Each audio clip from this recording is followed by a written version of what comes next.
make short work of it, eh? Just unreal. He's starting to get a little bit of paint knocked off it now. And the fucking paint on the feed tube's starting to get a bit worn. If you made it this far through the video, thank you. But we gave this 6 hours yesterday volunteering the wood chipper to a local organisation.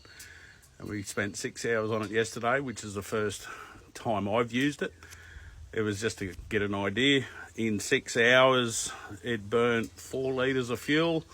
I'm happy as Larry with it. As I said before with it, if you're Mount Isa, Cloncurry area, just for a small donation of a figure of your choice to call your mate, and we'll come around and hook in, and comes with a chainsaw. I'll drive it because I'd hate for you to put a nail or something through it, or a bit of wood, a bit of steel.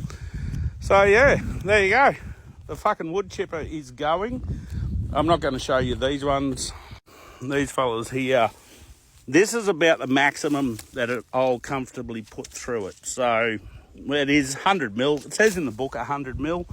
It will take them. Sometimes I cut them into little billets like that. But it'll swallow that one. It'll swallow that. It'll swallow that. So there you go, the wood chipper. Hashtag.